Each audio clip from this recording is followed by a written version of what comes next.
Welcome back to the channel, everybody. This is the GXSimmer, and we are on Chapter 5 of Nina and Amanda. And if you like what you see today, please like, share, subscribe, and click that notifications bell so you always know when I'm coming out with new content. Let's get into Chapter 5 of Nina and Amanda. So when we last left off, Nina threw Amanda out and divorced her. Amanda came back home. She saw Nina's rings, the divorce papers, and she was an utter wreck. But what she did wasn't exactly smart either. She invited Jack over. The two got busy upstairs, and yeah, looks like there's no chance of reconciliation now. So right now, here we are, and it's been a while since that time. Nina and Amanda basically have been divorced for a little over a month now. And in that time, Jack has moved in with Amanda. They are living together, much to Nina's dismay. And also in that time, Carrie has aged up into a child. So Carrie is now a child. She's just started school, and she's really happy. She loves living in Henford-on-Bagley. She thinks it's incredible. She even has a pet cow named Daisy. Yes, I did say a pet cow named Daisy. And she's got chickens, and she's happy with the fish that live in the pond and the beautiful scenery all around. And in that time, there's been a lot going on with Nina and Amanda behind the scenes. I mean, a lot. Amanda is kind of regretting her decision for having Jack move in because she feels like, well, maybe this isn't the best thing I should have done. And Nina herself has been doing some things too post-divorce, including, woohooing with the wrong person, pretty much for the wrong reason, at a Christmas party nonetheless.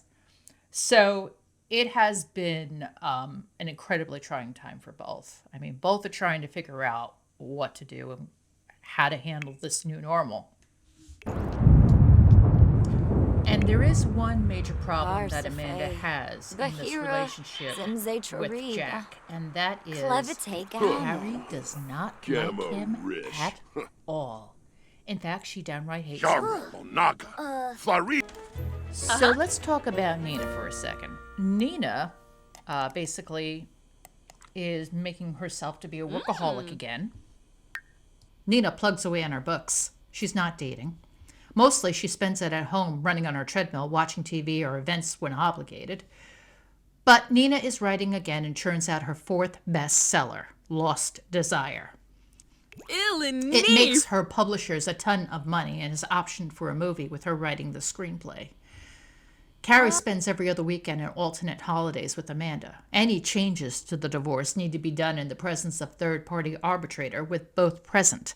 Nina still doesn't trust Amanda, but secretly she misses her and her heart hurts. She's especially angry that Amanda is with Jack.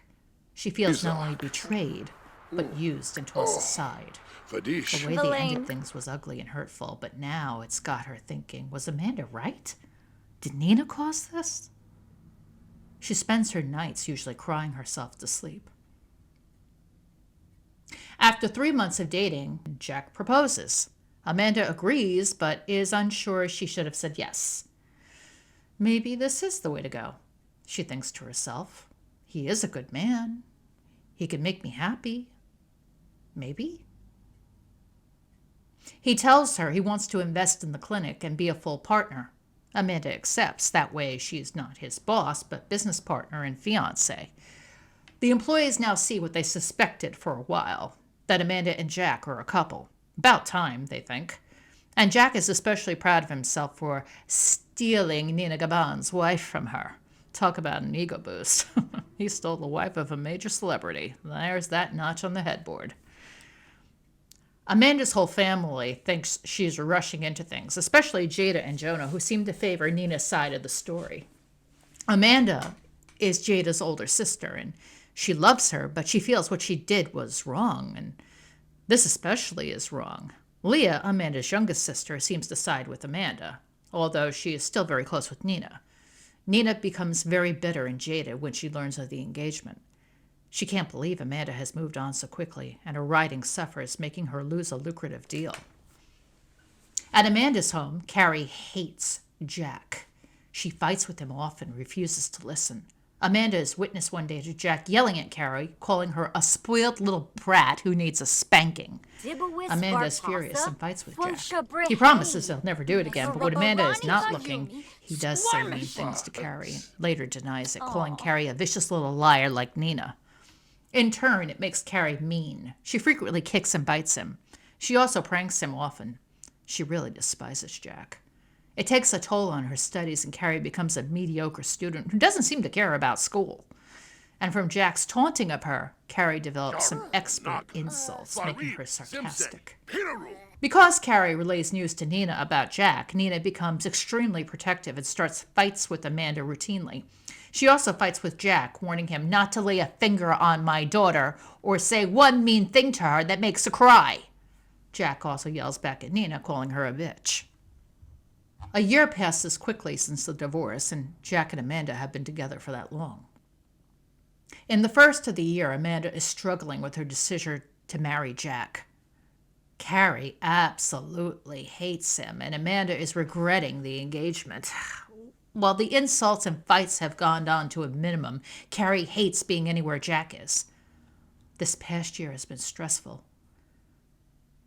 And with Jack constantly on her about trying to nail down a wedding date and get the wedding underway and when do you want to get married, it's when they receive horrible news. Jada, Amanda's sister, has lost her husband Jonah in a fatal accident at work.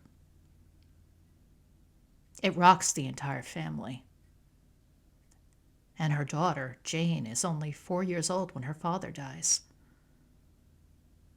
Amanda has done her best to console her widowed sister. And Jane doesn't understand the full weight of the situation.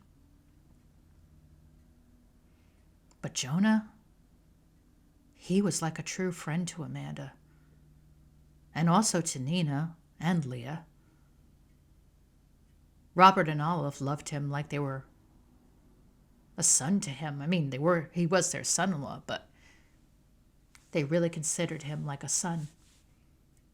And because of this tragedy, she asked Jack if they could delay their wedding. Jack understands due to the death of Jonah.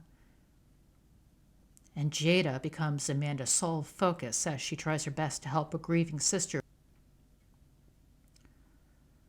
After some time passes, Jack starts pressuring Amanda once again, and Amanda is just like, "Can you stop? My sister's husband just died not too long ago. It's only been 6 months. You can't ask me to have a wedding this year. Leave me alone with this crap already." Jack understands, but he's angry at her for delaying it. She hates living with Jack too lately. This past year, it's been like she's been living someone else's life, not her own. Why did she even say yes? So on a weekend that Carrie is visiting, Carrie comes running up to her mother in tears. "What's wrong?" Amanda asks. "Jack cursed at me," she says, crying, wiping away tears. Amanda is incensed. He's never done that before. Amanda hunts throughout the house for Jack while Carrie watches from the sidelines with a mischievous grin. Finally, she finds Jack in the bedroom playing his guitar. "You cursed at my daughter?" Amanda yells as she walks into the bedroom. Jack simply stops playing the guitar and looks up at her, saying, "Huh?" "You've got to get this under control," Amanda demands. "She's my daughter. I love her. You can't keep fighting with her. She's only 6. How can I marry you if you say these things to her? Give me one good reason why I shouldn't throw you out right now." Jack scoffs. "Carrie is a liar. I never cursed at her. She's an expert liar. She hates my guts because of your ex-wife. Oh, by the way, this past weekend she has put jelly in my guitar and toothpaste on the toilet seat. And not to mention what she did to my stethoscope. That was a gift that I got from my father when I got certified as a vet. I did not curse at her, but I wanted to. Believe me, I wanted to. And I did not yell at her either." Who said anything about yelling? Amanda asks, giving him the side eye with a raised eyebrow. Jack breathes in, biting his bottom lip, and continues angrily. Half the things she tells you and Nina are lies. I would never say some of the things she comes up with. Who do you believe, a child with an overactive imagination, or your fiancé who loves you and would do anything for you? Maybe she's watching too much TV lately. Maybe she's like Nina with her wild imagination. After all, Nina fabricates worlds, people, and ideas. Maybe the apple doesn't fall far from the tree when it comes to your little science experiment. Amanda is livid and growls. Carrie swore to me it's the truth. If she's lying, I'll punish her, but if I ever hear you say what you said you told her I will, you will do what? He asks as he scoffs and snickers at her. What? Leave me? You know you won't. You know you love what I do to you. You crave it like a drug. Your kid needs discipline, Amanda. She gets away with way too much. If she was my kid, I would have given her a good spanking already. If you allowed me to discipline her, that is exactly what I would do. You should send her to boarding school and have her learn some manners. Nina's rich. She can afford to pay for it. Amanda is incensed. You are unreal, she says. Go run on your treadmill, Amanda. You'll feel better once you exercise, Jack says. Amanda glares at him, seething. Then she goes to do exactly that and puts herself through an intense workout to unload her rage. Throughout the weekend, she notices Carrie hates even going near him. Jack is feeling stressed out while Carrie is visiting, and it's obvious that something is very wrong in the household. Jack decides to go out for a couple of hours, run down to the local gym, get some space of his own. Amanda takes this opportunity to talk to Carrie and find out what Jack has been saying. She sits Carrie down and asks her how she feels about the marriage. Carrie says she wishes that her mom wouldn't marry Jack. Amanda also asks if what she told her earlier was true. Carrie swears that it is. Amanda also asks if Carrie did those mean pranks. Carrie admits to the pranks and destroying Jack's stethoscope. When Amanda asks exactly what Jack said to her and why she did those mean things, she says he yelled at her and called her a science experiment gone wrong and a little shit. Amanda is furious. She knows the truth. He did say those things. After Nina comes by to pick up Carrie and take her home, Amanda waits for Jack. Now, she's made a decision, and she will not go back on it at all. When Jack comes in, he sees the look on her face, and he's concerned immediately. I can't marry you, Amanda says. The wedding is off. My daughter hates you. How can I do that to her? What about you? He asks. Don't you love me?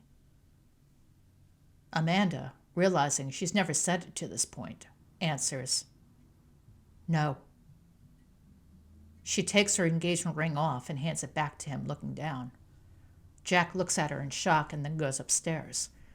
About 20 minutes later, he comes down with his duffel bags, luggage, and guitar case. He stares over at her as he stops at the door and says, Goodbye, Amanda. And then he goes out the door. Amanda breathes a sigh of relief as she hears the door shut and sits down on the couch, shaking her head. She's glad it's over. She knows she hurt Jack, but her daughter was hurt worse. Now it's done. He was good when it was an affair, and he stayed on the sidelines, but not as a relationship. As she's sitting on the couch, the phone rings. It's Nina. She rolls her eyes and answers the phone. What? Amanda asks. He called her a little shit in a science experiment gone wrong? How can you let that slide? That son of a bitch is going to suffer when I get done with him. You can't tell me you're still going to marry him after what you said. It's over, Amanda says, bluntly cutting her off. What? Nina asks. Really? Yeah, I never loved him, and I'm not going to marry some sadist who likes hurting our daughter, Amanda says angrily. Can I tell her? Nina asks. Yeah, go ahead. Tell everybody. The sooner the better, Amanda says as she sighs and sits back. I know it must have been hard. Nah, Amanda finishes. I made a huge mistake. I never should have continued it. Listen, I need to go. I'm really beat. I need to rest for a while, Sure. Nina says. Talk soon? Yeah, Amanda says. Take care. She hangs up the phone and sits on her couch, looking around the house, muttering, I hate this place. And that's where we're leaving off Chapter 5. And if you like today's content, please like, share, subscribe, click the notification bell so you always know when we're coming out with another episode or any other content that I have. I'd like to thank you for liking, sharing, subscribing, commenting, sharing. All of that helps the channel. This little channel is growing every day. It's all because of you, and I thank you profusely. Until next time, I will see you on the next episode of Nina and Amanda. Have an amazing day or night. Take care.